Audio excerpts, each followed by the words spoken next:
राधे, क्या तुम्हें याद है वो वृंदावन के दिन? आओ, मैं तुम्हें कुछ सुनाता हूँ। मेरा जन्म एक जेल में हुआ। अभी भी आश्चर्य होता है। वो बचपन की यादें, वो मेरी मस्तियाँ और यशोदा मैया को तंग करना।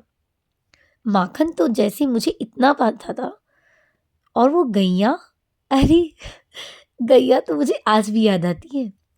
और कालिया नाग वाला किस्सा याद है तुम्हें? मैंने कैसी और जब मैं मैया मुझे देखती थी ना, तो मैं छुप जाता था माखन के लिए, और गुडालिया चलता था और मैया मुस्कुराती रहती थी। सारा माखन अपने आप ही खा जाता था और सब हंसते रहते थे। और मेरी दोस्त कहती थी, कन्हैया अब रुक जाओ, कल चोरी करेंगे अब। और वो हमारा रोज बैठना। और गोपियाँ, गोपियाँ तो मुझे देख के अचंभित रह जाती थी। पहले तो मेरा इंतजार करती थी माखन खिलाने के लिए, और फिर मेरी शिकायत मैया से कर देती थी। बताओ, ये भी कोई बात हुई भला? लेकिन वो पल मुझे आज भी बहुत याद आते हैं। मन करता है वापस उसी तरह से वृंदावन में एक बार और जन्म ले लूं, और वो गोपियों को मेरी बांसुरी की धुन सुनाऊं, और तुम्हारे साथ वो छुपके भागना और सबका हमें ढूंढना। और गैया, गैया तो मानो जैसे मेरी दोस्त ही थी।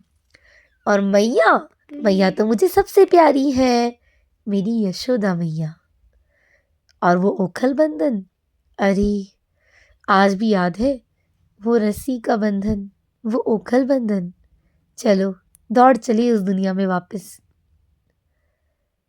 अभी तो मैं किताबों में हूँ, किताबों में ही अपने चित्र देख के वो लीला याद कर लेता हूँ। वो गोवर्धन पर्वत वाली लीला और ब्रजवासी मुझे सबसे प्यारी है। मटकी फोड़ लीला तुम्हें याद है राधे? और वो मैया का मेरे पीछे छड़ी लेके भागना।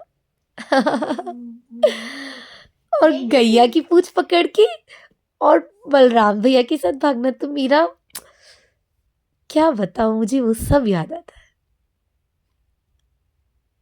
तुम सोच रही होगी मैं चुप क्यों हूँ? मुझे तुम भी बहुत याद आती हो राधे। मेरा बांसुरी बजाना और तुम्हारा ध्यान से सुनना, वो अच्छे दिन, वो अच्छे पल अब हम चाह के भी नहीं ला सकते। चलिए उस दुनिया में वापस। क्या चलोगी मेरे साथ वृंदावन? अरे शर्मा क्यों रही हो? अभी ले चलते हैं तुम्हें। सुनोगी बांसुरी की धुन? अच्छी लगी तुम्हें? चलो नृत्य करते हैं और वृंदावन चल।